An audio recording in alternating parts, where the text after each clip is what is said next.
咁呢個過程中咧就變咗好多人違反咗科學啦。係啊，科學啦。咁我哋一陣間有張相好有趣嘅，好典型嘅一張相就話有一個女仔坐咗喺啲谷穗上邊。如果你哋去過農村，你知道谷穗嗰個承托力咧，我諗好低嘅啫，幾乎呢隻嘢放落去都承唔到㗎啦。即係都會跌落地嘅。即係嗰啲谷穗嗰個承托對力嘅承托係好低好低嘅，可以成個人坐咗上去嘅。咁係咩咧？就係做馬，將好多谷穗咧。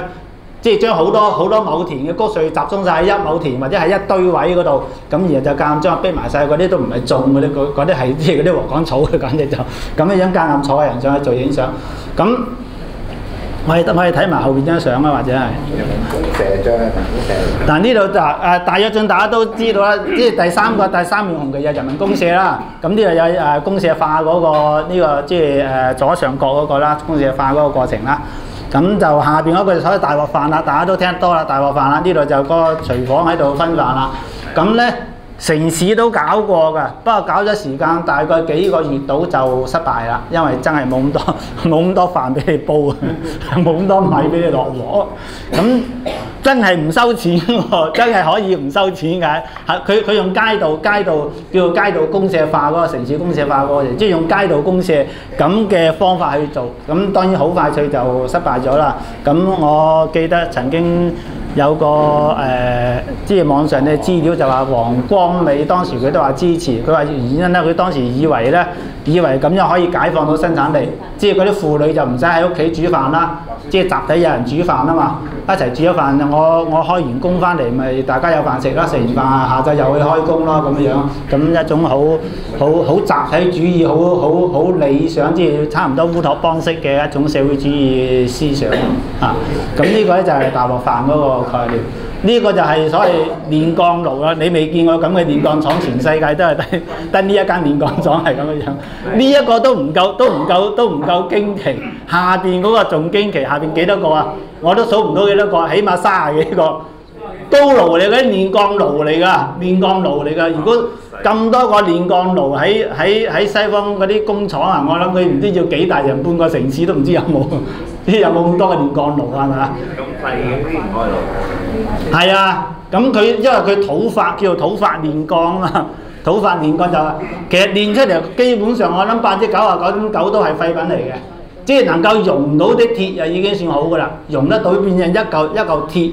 即係一嚿鐵已經算好㗎啦，好多連鐵都用唔到嘅，因為你用普通嘅煤就咁樣揾個鼓風機去吹下佢，甚至咁，即係嗰種係冇，即係違反科學，即係頭腦發熱，用咗戰爭嗰種人海戰術嗰種思維方法。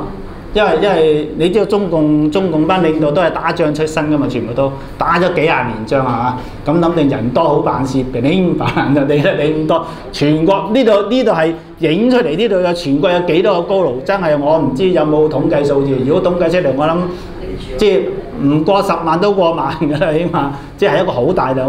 咁你浪費咗好多咩？啲人啲鋼喺邊度？佢唔係用鐵鋼石去煉鋼喎，佢係用咩嘢？沙煲罌罉擦窗花咩鐵閘咩成，總之屋企拆得到嘅鐵嘅嘢都全部拆晒嚟煉鋼。咁結果你咪破壞咗成個經濟咯，係嘛？咁啊呢個就係對經濟嗰個影響好大，對經濟影響好大。咁呢個俾佢引出咗另外一個就話彭德懷個問題咯，即係廬山會議。但係呢張相就係頭先我講嗰張相啦，成個人坐喺個谷穗上邊，佢坐住嗰個係谷穗嚟嘅，即係嗰啲禾嚟嘅。如果你去過農村，而家仲有機會睇到嘅，甚至去新界都仲有機會睇到啲禾田嘅。啲禾田係唔可能承受得到一般嘅重量，放眼鏡落去都跌落地㗎啦，已經基本上係承受唔到㗎。放件背心咁就得，即係放件背心揈喺上面就得，放件棉衲都可能會冧落去嘅，即係重啲都唔掂㗎其實。咁呢個就係話嗰個係違反咗我哋嗰個經濟嗰個科學原則咯。咁就用戰爭年代嗰種人多好辦事、人海戰術嗰種思維方法去搞生產。咁呢個咁係唔係啲人唔知道咧？其實唔係嘅。你彭德懷就係其中一個咁講，但係咧反右鬥爭有個最大嘅副作用，就係好多人唔敢出聲。唔敢出聲，因為我唔知道我出咗聲，到時第二個右派咪死係嘛？即係冇理由，即係冇理由揾啲咁危險嘅嘢嚟做啊嘛。咁呢個咧就係知道翻八大嗰個一啲決議之後，我哋睇到佢哋多少有啲所謂冒進思維啦、冒進思想。咁呢個係1957年係嗱嗰三面紅旗咧，就1957年提出嚟嘅。真正大躍進啊、人民公社嗰啲實施咧，喺全國實施就主要係58年，主要58年啊。嗰個咁嘅情況，咁呢個咧就話佢哋想，佢哋都睇到啦，我哋都睇到佢咧，即係話喺工業啊，甚至資本主義嗰個工商業啊嗰啲，佢哋係認為係改造嗰度成功咗啦。我哋要做下一步，但係咧，因為你違反咗，即係你嗰個，我哋簡單講就話，你用咗一個好先進嘅，即係我先進唔一定話喺嗰個意義上先進，即係話一個好前嘅思維方法或者個意識形態，同一個好落後嘅，因為當時中國共產黨唔可能喺49年到50幾年呢10年都唔夠嘅時間可以改變成個經濟體制㗎嘛，我哋改革30年。先到而家咁嘅地步，先同美國人有啲，我哋仲要人多喎。如果計人平均，我哋都仲係好低嘅喎。不過即係個國民生產總值咁咧，只不過就話因為我哋相對人多，咁我哋通過啲30年，我哋先同美國可以叫做勉強接近咗好多，係咁嘅情況。咁呢個咧就係話。經濟嗰度係佢有一個經濟發展嘅規律，就唔係用意識形態就可以簡單去短時間去改變得到嘅。咁呢一個咧就係嗰個咩？咁廬山會議咧就係彭德懷係阿朱德嘅助手，即係長期以來佢都係副司令嚟嘅，後來做咗國防部長。咁喺韓戰啊，所謂即係朝鮮戰爭咧，佢係帶兵出去做總司令嘅，即係做總嘅負責嘅。咁因為佢哋都係農民出身嘅，佢哋知道你搞嗰個所謂三面紅旗，搞大躍進呢啲嘢係唔掂嘅。咁佢就喺廬山咧就寫一篇所謂萬言書啦。我都睇過佢，其實唔係好激嘅啫。其實即係如果我哋而家嗰啲言論可能早比彭德懷仲要慘好多倍都似，但個年代唔同啦，我哋而家當然講話可以激進好多都未定。咁佢嗰邊嘢就唔夠1萬字嘅，咁寫咗大概幾千字，對毛澤東提一啲，即係對當時嘅國家嘅經濟有啲憂慮，提一啲佢哋嘅睇法。咁就後來就變咗係反黨集團啦，即係彭德懷反黨集團啦。咁啊將佢嘅經濟睇法變咗拉咗上去政治意識形態嗰個概念啦。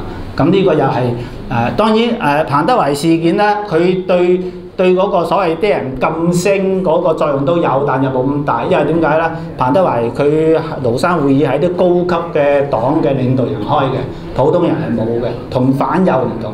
反右係全國上下都有嘅，係好多普通嘅知識分子都受到好大嘅影響嘅。咁嗰個反右嗰個嘅社會作用咧，社會效應咧就大好多。而廬山會議咧，因為大多數人都上唔到廬山開嗰個會得幾千人開嘅啫，咁好多人唔知道裏邊發生咩事。到後來文件講落嚟就話彭德懷反黨，咁啊變咗一個彭德懷嘅反黨集團，就批判咗幾廿年，但係都算斯文。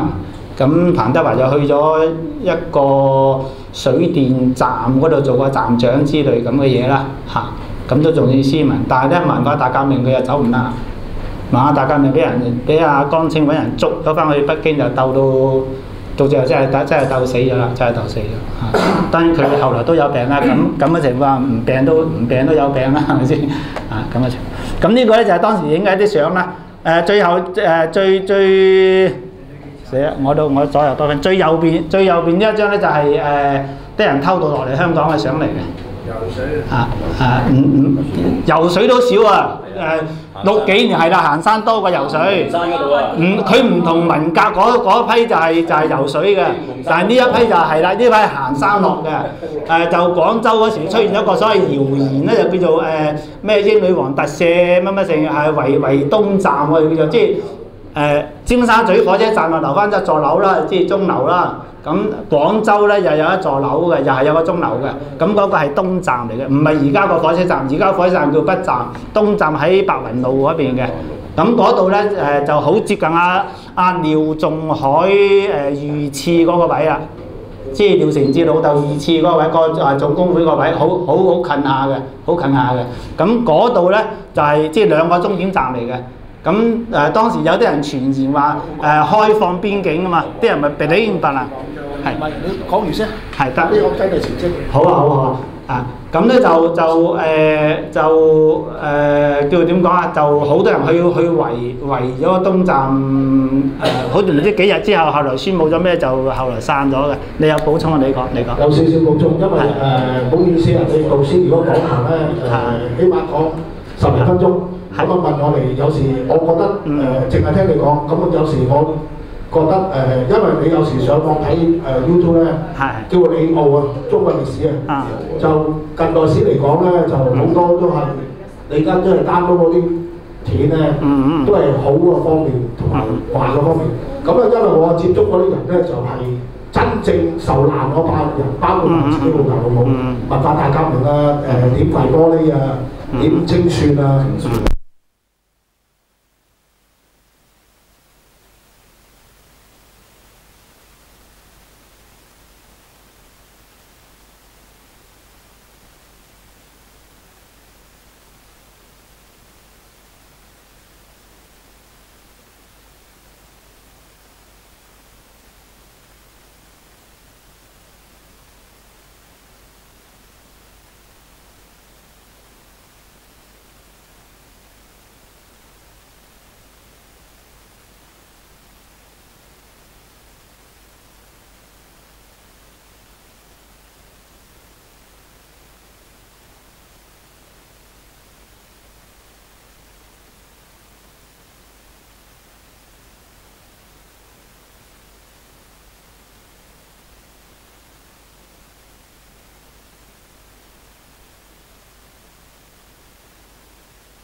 次咧就係63年經濟困難嗰次，之前香港處於制水最嚴重嗰次，就唔係68年紅衛兵即係搞到咩屯門成海死屍嗰次唔同嘅，兩個事件唔同。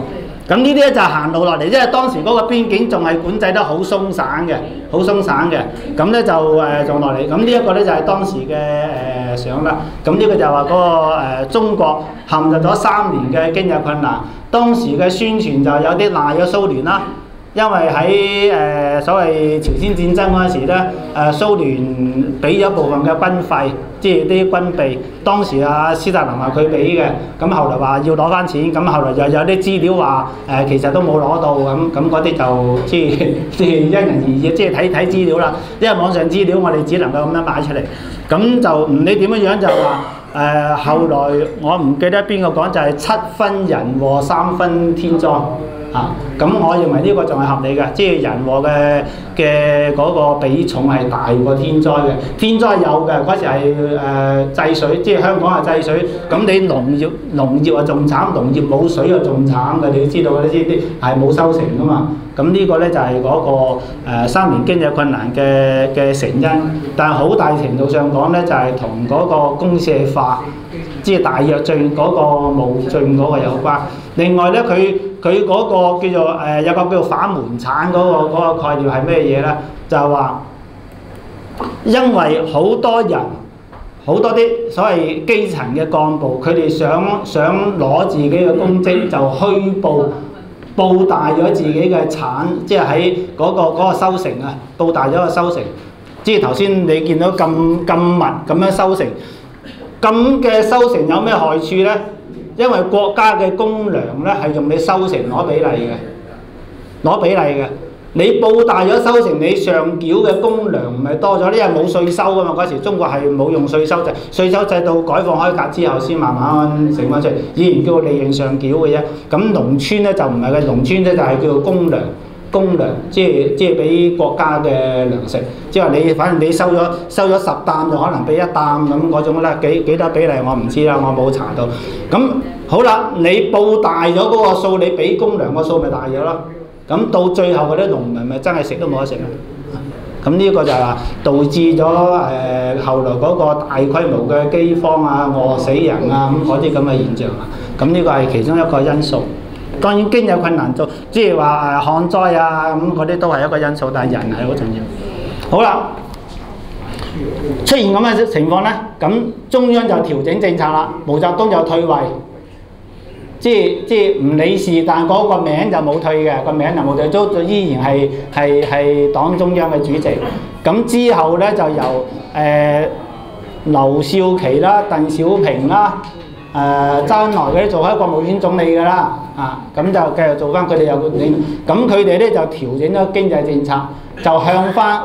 即係話你之前嗰個社會主義個進度太高啦，太快啦，即係我哋講嗰個意識形態行得太前啦，個上層建築行得太前啦，咁佢咧就要將佢拉翻落嚟，適應翻嗰個經濟基礎，因為你嘅經濟基礎未到咁嘅水平，咁咧你要適應翻個經濟基礎，咁嘅情況下邊咧就會出現咗一個問題，就係話佢哋做咗好譬如話將啲田地分翻一部分俾啲農民啦。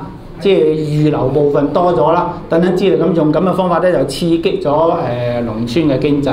咁包括一部分咧，就話將所謂個城市嘅市場啊，即係農民有啲，因為佢哋自己有留翻少量嘅土地，原來都有留嘅，原來公社化都有留嘅。留嚟做咩咧？就話原來意咧就俾啲農民咧，佢哋要種菜食噶嘛，佢哋冇錢買菜噶嘛，要自己種菜食，自己養豬噶嘛，因為簡單講個公社，即係人民公社嗰個分配方式係點咧？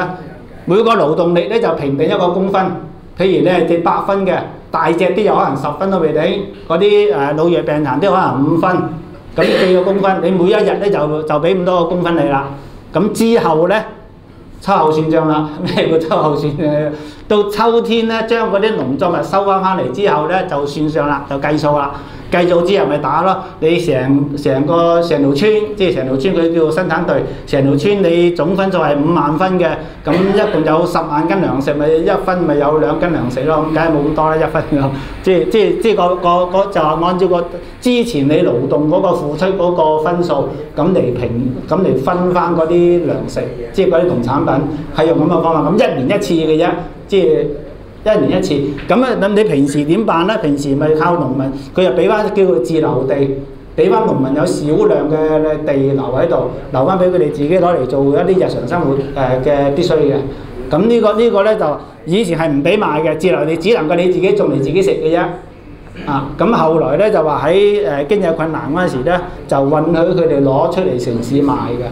咁一方面解決咗城市嘅一啲需求，另一方面就刺激咗農村即係農民嗰啲積極性。咁佢哋變咗嗰個生產力咧，相對係提高咗。到64年咧，基本上回復翻正常嘅生產狀態。當然又即係旱災又唔會連續5年咁慘嘅。你講糧票幾時開始嘅？糧票好早啦，應該係五幾日，我度好似有嘅，我睇睇啊。五上下啦，我都書上面有寫嘅1953年1月1號嗰度，即係呢一頁嘅最下邊嗰度。糧票我都有揼喺度。係嘛？糧票。即係嗰個就典型嘅計劃經濟啦，即係一方面政府用計劃去即係公社化嗰啲都係㗎啦，去計劃即係你種幾多水稻，種幾多其他水果，種幾多經濟作物嗰啲係政府去定嘅，定咗之後就照做就係㗎啦。咁另外一個咧就話分配又係計劃嘅。你一個人食幾多豬肉，食幾多糧食？我記得嗰時嘅糧食一般，如果南方城市大概係一個月係30斤左右米，30斤左右。如果而家就可能食唔晒，但係當時係冇乜肉嘅情況下邊咧，好多人都可能唔夠嘅嚇，因為嗰時嘅肉好少，肉係一個月頭係1斤嘅。如果我冇記，係啊，1斤係500個 kilo， 500個 kilo 係。咁啊，半兩一日。500個 kilo 唔係5001斤gram 500個 gram，sorry 500 gram，講錯咗，食要肚屙啊，食要肚屙500個 gram。即係一市斤一個月。咁仲有啲魚啊、布啊，其他都有嘅，好多都有。唔係13。佢哋中國改革咗啊！中國改革咗變咗10兩制啊！中國大陸就10兩制，但係我對香港就咧就13兩3。係啦，香港有2個制度，13、16都有係。13兩幾。佢唔同嘅場合，即係冇話秦始皇統一咁乜嘢。中國嗰個統計咧，佢嗰個又係一個好有趣嘅問題嚟嘅。佢將嗰個中國嘅市斤咧變成500個 gram 嘅。點解咧？因為同公斤啱啱係2對1嘅。咁咧就話好容易接軌翻去嗰個國際嗰個10進制嗰度嘅。佢呢個係有意安排嘅。咁好啦，到佢經濟有一定嘅收成咧，就出現貪污問題，重新再出現啦。因為窮嗰時窮到啲老鼠都養唔大嗰時，就梗係想貪都冇得貪啦，係咪先？咁好啦，到一有收成好啲啦，有所謂有儲備啦，咁咧就出現貪污問題。咁咧當時咧就劉少奇主導嘅就搞咗個小四清。毛澤東有督促就話，一個係清功分，頭先講咗咩叫功分啦，因為個功分係影響到你嗰個分成噶嘛，係嘛？清帳務，即係話你嘅帳務清唔清啊？倉庫啊啲嘢有冇袋咗翻屋企啊？等等之類嗰啲嘢啦。最後一個清財產啦，睇下啲公共嘅財產啦，即係生產隊嘅財產啊，嗰啲即係啲農具啊之類嗰啲有冇袋咗落袋啊？攞咗翻自己啊咁呢個係小四清。但係呢個小四清咧，毛澤東都唔滿意嘅，於是咧。佢想將佢拉上去意識形態嗰個高度，即係呢一個就係純粹經濟嘅啫，即係呢個就好簡單啫，即係話你攞咗公家嘅嘢，你咪要攞翻出嚟咯，係嘛？咁嗰啲就咩啫？咁但係咧大四清啦，大四清咧就話你睇到我哋呢4個，一個係政治，一個經濟，一個思想，一個組織。組織就係指佢組織結構，因為佢哋習慣咗將基層黨嗰個組織，即係支部啊咁嗰啲，佢叫黨組織啊。咁呢個咧就話佢哋將佢提升咗，將原來經濟上嘅問題咧，將佢提升咗去一個高度，嗰個高度就係意識形態嗰個高度啦。就話你係政治上正唔正確啊嗰啲問題啦，咁呢個咧就變咗係一個大好多嘅課題啦。咁就都傷害咗少少嘅基層幹部，嗰啲生產隊長之類嗰啲基層幹部，但係總嘅嚟講咧就唔係咁大，因為佢呢種做法個過程咧就話由上級機構組織一啲所謂幹部。就落去下邊嗰度派個工作隊，組成工作隊咧就落去基層嗰度去做頭先講嗰啲嘢啦，即係去查帳目啊，查乜啦。咁到最後呢個咧清正大四清咧就問題大啲啦，就變咗政治立場啊，思想正唔正確啊咁嗰啲咁嘅問題啦。咁呢個咧其實咧就多少係文化大革命嘅伏筆，係文化大革命嘅伏筆啊！即係呢個留咗落去嘅，但係呢個係到64年、65年都有繼續搞嘅。64年開始，但係到65年甚至66年都仲有啲省份仲喺度搞緊嘅，咁嗰個係四清運動，呢個都係一個幾咩嘅。但係呢度見到但係嗰種鬥爭模式咧就同文革初期比較接近啦。你見到但係呢啲好似喺度面對面鬥爭啊、揭發啊、等等之類，有少量都有啲所謂武鬥現象，但係就唔係好咁多，主要咧仲係文嘅多，但係咧就都有好大嘅傷害嘅，咁呢個係四清嘅情況。再落去咧，馬達明啦。呢個咪美國宋彬彬翻嚟道歉嗰個？係啦，冇錯啦，係清華清華附中即係女附中嘅一個紅衛兵領袖啊。咁其實佢唔係最主要嘅領袖嚟嘅，佢係即係只不過一個所謂一個大浪打埋嚟，啱個浪花都佢彈咗出嚟嘅，其實就其實佢唔係最主要嘅領袖。咁佢哋就打死咗個校長，校長啊，一個校長，一個幾有名嘅校長，一個女校長嚟嘅，就打死咗。打死之後咧，就當然唔係佢打死，其實佢有份喺現場，有份去批啊！咁死咗之後咧，就佢到最近即係上一年，應該係13年，佢就由美國，因為佢出咗美國讀書啊，後來咩嘅，咁咧就翻到嚟就向佢家屬道歉啦，即係人就死咗啦，咁道歉嘅有公開信道歉，咁但係佢好似嗰個校長嘅丈夫都表示過佢唔原諒。佢唔認，所以佢哋嗰個其實對於紅衛兵嚟講咧，佢哋嗰個心理，即係如果有良心嘅話佢哋嘅心理壓力其實都好大嘅。即係呢場運動，嗱呢場運動係點咧？我可以幫你講埋，我都曾經做過紅衛兵，我唔介意呢一段歷史嚟，嗱冇問題嘅。咁因為呢場運動係毛澤東發動嘅，係搞起嚟嘅。咁大家係聽咗一個國家嘅領袖嘅話去做咗咁多嘢。因為嗰時咧，你係漁民啊嘛，係啦，文字未開。咁你做咗咁多嘢之後，但到將嗰個最後嘅政治責任放喺嗰啲所謂紅衛兵身上咧，就似乎咧就馬過咗一點。應該即係我哋有時有個比喻喺香港嗰個叫做反英抗暴咁樣，你唔能夠將個責任放喺基層嗰一班嗰度嘅，嗰班係聽你上邊嘅指示去做嘢。當然你話有啲好過激嘅，真係去同警察有個好直接好乜嘢嘅，咁嗰啲可能你仲可以另計。但一般嚟講，如果佢哋就咁參與嗰啲咧，佢哋係唔應該負個政治責任嘅。當然喺一啲具體事件上，佢可能要負道德責任。即係譬如我哋如果有人打咗老師，咁嗰啲咪你要負道德責任咯。好似阿宋彬彬咁，佢咪要負嗰個道德責任咯。但係政治責任應該仲係你黨中央去負，因為你發動嘅文化大革命。你係毛澤東有一句好有名，即係就係呢一張相。呢張相係好典型嘅相嚟嘅，喺當時文化革命之幾乎係最典型嘅第一幅嘅文化革命嘅相。佢有一句話叫做你們要關心國家大事，要將文化大革命進行到底。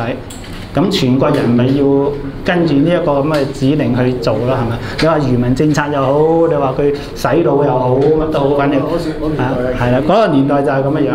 咁呢一個咧就係啲接見嘅過程啦。呢個就係佢接見有兩種形式，一種形式咧就佢喺天安門廣場上邊去接見嘅，一共100萬人到，有啲人統計。另外一種咧，佢係坐車出去，啲人即係啲所謂紅衛兵嗰啲就坐喺地下度坐喺度，咁佢就攞車去兜嘅，咁兩種都有。咁另外咧，因為有咁嘅接見咧，就形成咗全國上下咧好多各個地，因為北京唔係咁多噶嘛，咁佢各地嗰啲學生咧就湧向北京啦。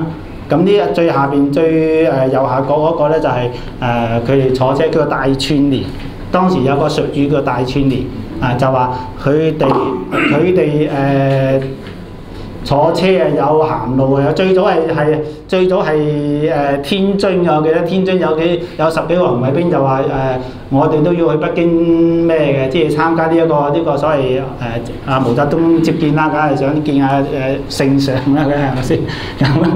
咁咧就咁後來咧就全國各地都有嘅，即係坐火車去係免費火車嚟嘅，但係去到又免費食嘅。巴食所有巴食嘅，當地接待嘅，食咗到後來仲追翻啲錢，邊度追得翻啊？成過咗幾年之後再追冇得追嘅啦。咁文化革命第一個仲有一個咧就係所謂即係破四舊啦。破四舊就話其實對嗰個尤其係文物啊，對中國文物嗰個破壞相當大燒咗好多嘢。你見到下邊嗰兩幅都係燒嘅，將啲觀音像燒咗將一啲文物燒咗咁呢啲就有好多，咁就甚至好多咁反正就呢度咧就對嗰啲真人啦，即係對和尚啦，對和尚嗰啲批判啦，因為佢哋要破四舊，其中一個係舊嘅風俗啊，舊嘅咩我都唔記得嗰4個咩嘢啦，總之咁嘅話咧就話變咗佢哋將宗教都睇成係一種反動嘅東西，咁就到最後反嗰個都破埋。咁呢度呢啲就係啦，改名啦，係啦，改名啦，就話將一啲路名咧，佢認為所謂有封建主義意識嘅名，就要改咗佢，改成一啲所謂革命一啲嘅名，咁啊改咗，包括你而家廣州市最中心嗰個北京路，其實都改咗名嘅，以前叫永漢路嘅，以前叫永漢，再做一啲係漢文路。康文路係紀念胡漢民，係啦。咁後來又叫永漢路，咁就一路到文化大革命到66年先轉就改成北京路，因為中心地區啊嘛，咁啊中心就係